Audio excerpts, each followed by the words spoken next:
प्यारे बच्चों, आप कैसे हैं सब कोई।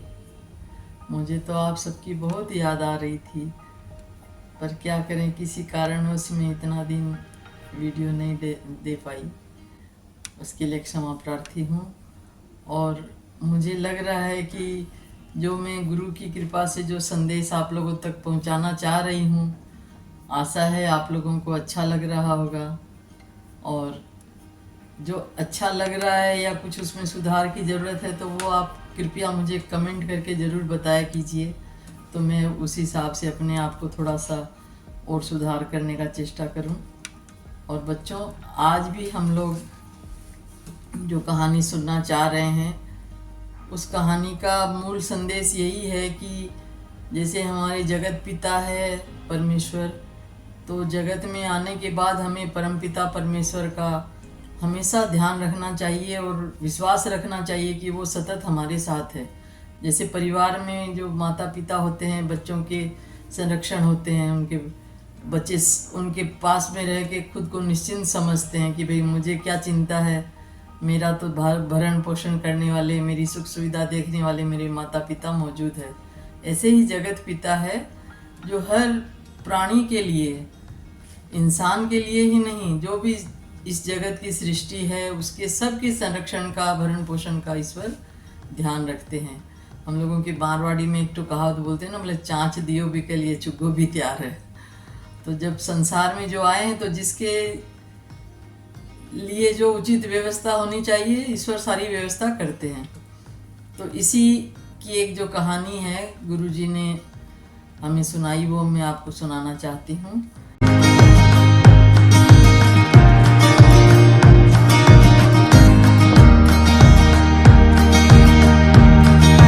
एक बार की बात है कि कृष्ण भगवान जैसे कहते हैं कि भाई जो मेरा भक्त है, मेरी शरण में आता है और मेरा आसरा लेता है, तो मैं उसका योगक्षेम वहन करता हूँ और उसके जीवन विकास के लिए जो उचित व्यवस्था होनी चाहिए वो भी मैं करता हूँ। तो एक बार की बात है बच्चों, नारद जी खूब तपस्या करते हैं। जब तपस्या करते हैं तो उनको सगुण साकार स्वरूप भगवान के दर्शन हो जाते हैं। परंतु संत महात्मा बोलते हैं कि सगुण साकार रूप के दर्शन होना अपना जीवन का विकास पूरा नहीं है। निर्गुण जगह, निर्गुण जो तत्व है उससे आप जब मिल जाते हैं तब आपका जीवन विकास सही मायने में हुआ है, ऐसा माना जाता है। तो नारद जी को तो सगुण साकार स्वरूप के दर्शन होते हैं, तो बोलते हैं सगुण साकार रूप के दर्शन होने से वहाँ पे अहंकार की उपस्थिति रहती है।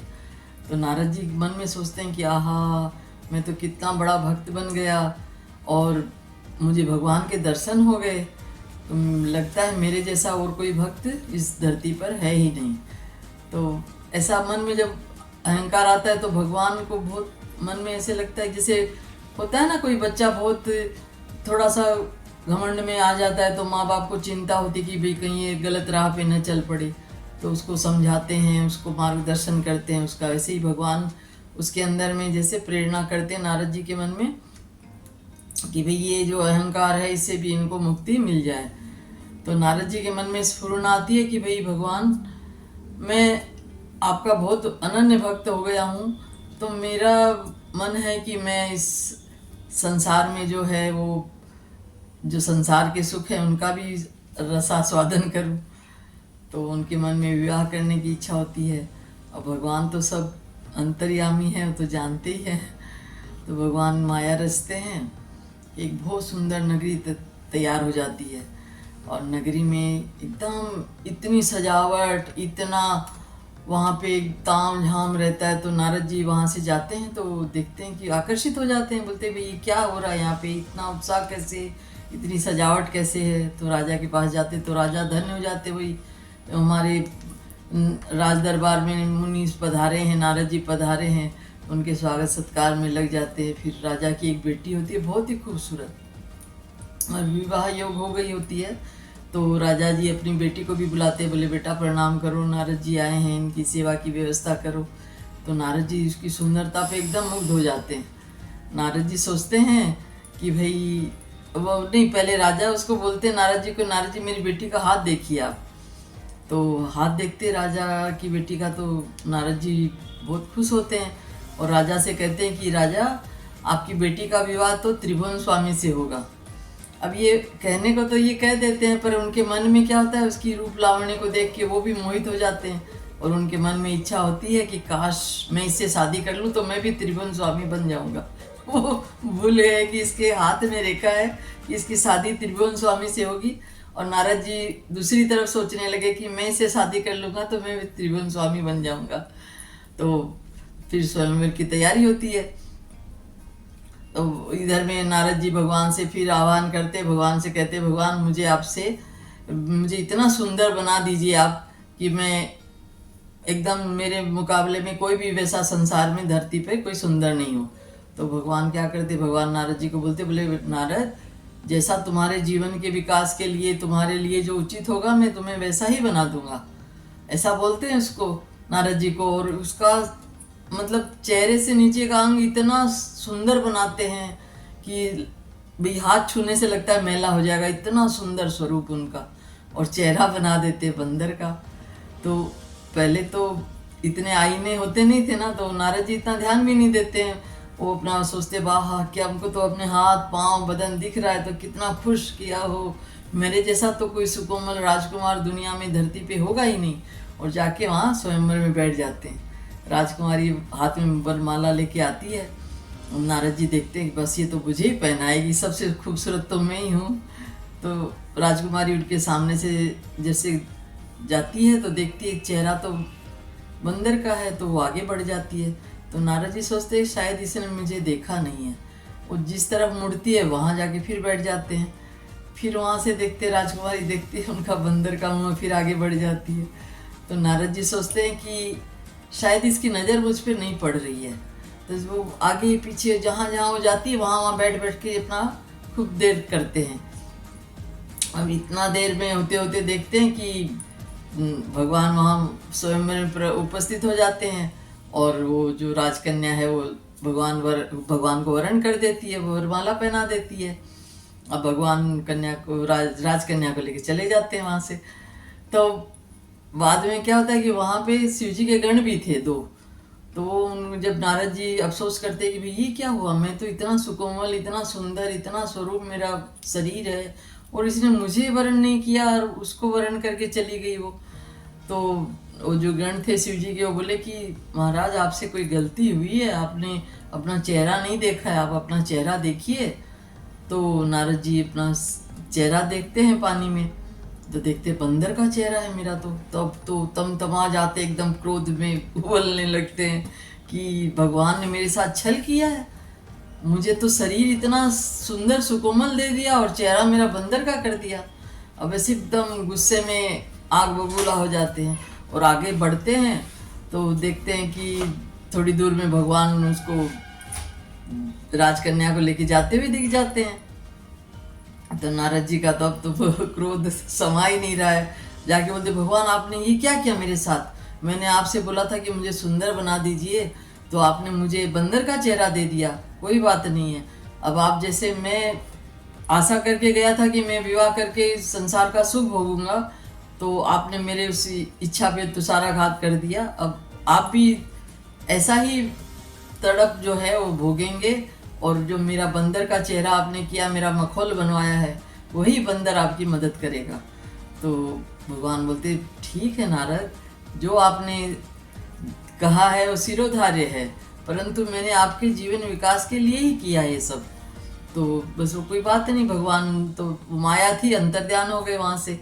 अब फिर त्रेता में भगवान राम जन्म जब धरती पर अवतरित होते हैं, फिर सीता जी का हरण हो जाता है। तो भगवान लीला करते हैं ना, जगह जगह जंगल में घूम रहे हैं, पेड़ पौधों से, पक्षियों से, सबसे पूछ रहे हैं मेरी सीता को देखा क्या। तो नारद जी जब ये सब दृश्य देखते हैं तो उनको बहुत करुणा होती है कि ये मैंने क्या कर दिया मेरे प्रभु के साथ, ये तो गलत किया मैंने। तो नारद जी आते भगवान के पास से, बोलते भगवान मुझे क्षमा कर दीजिए, मैंने ये अच्छा नहीं किया, क्रोध में मैं समझ नहीं पाया आपकी माया को, और क्रोधवश आपको मैंने श्राप दे दिया, तो मुझे बहुत ग्लानि हो रही है, अब इसका निदान कुछ बताइए महाराज। तो भगवान बोलते, बोले देखो नारद, ये सब होनी प्रबल है, इसमें तुम्हारा कोई दोष नहीं है। बोले जैसे एक बच्चा है, छोटा बच्चा को अगर फोड़ा हो जाता है तो माँ तो उसको डॉक्टर के पास लेके जाती है ना कि फोड़े को भी ऑपरेशन करके उसका दर्द का निवारण किया जाए। ये थोड़ी है कि फोड़ा को उसको काटेगा तो और दर्द बढ़ाएगी, वैसे नहीं ना। वो कटा रही है, दर्द हो रहा है, परंतु वो दर्द मिटाने के लिए दर्द हो रहा है ना।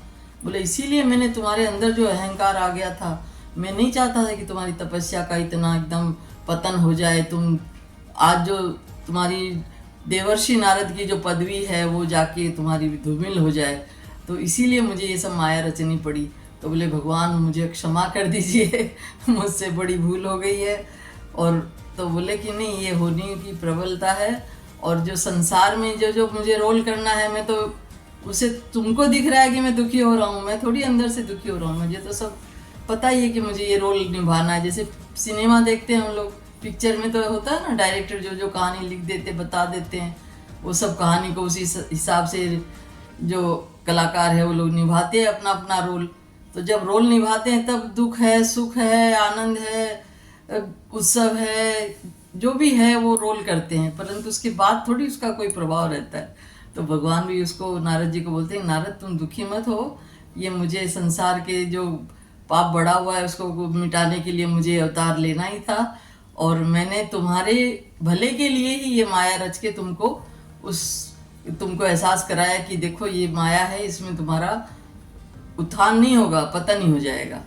तो बच्चों, इसमें हम लोगों को यही संदेश मिलता है कि भाई बच्चे, कई बार होता है ना कि जब माता पिता है कुछ बोलते हैं कि देखो ऐसे नहीं करो, यहाँ मत जाओ, इस तरह मत व्यवहार करो, तो बच्चों को अच्छा नहीं लगता उस टाइम। तो वो समझ नहीं पाते, वो सोचते हैं कि ये मम्मी पापा मेरे दुश्मन हो गए, मेरे को अच्छा से खेलने नहीं दे रहे हैं, मेरे को अच्छा से रहने नहीं दे रहे हैं। परंतु जब वो बड़े होते हैं तब समझते हैं कि नहीं भाई, ये उन्होंने उस समय मुझे समझाया, इस तरह रोका, तो आज मैं अच्छा इंसान बन पाया।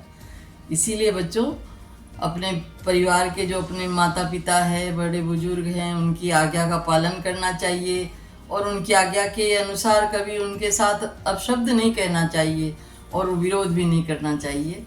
जैसे हमारे जगत पिता है परमेश्वर, तो हम संसार में आए हैं तो हमें भी जगत पिता, जैसे हमारे शास्त्र में बतलाते हैं ना कि भी झूठ, चोरी, नशा, हिंसा, व्यभिचार, ये पंच पाप है, इनसे हमें बचना चाहिए। तो हमें यही प्रयास करना चाहिए बच्चों, अपने जीवन का विकास करने के लिए। भले ही थोड़ा संयमित जीवन कठिन लगता है, परंतु फिर वही आदत बन जाती है और वही अच्छा लगने लगता है, वही सच्चा है। और सच्चाई जो है वो उसी का साथ पकड़े रहने से जीवन का उद्धार होता है। तो ये कहानी आप लोगों को, छोटा सा संदेश मैंने आप लोगों के सामने प्रस्तुत किया है। आशा है आपको अच्छा लगा होगा, और कमेंट ज़रूर करिएगा, शेयर करिएगा, और मुझे जो भी आपको जो भाव अच्छा लगता है या कुछ विकास करना है तो कमेंट करके ज़रूर बताइएगा।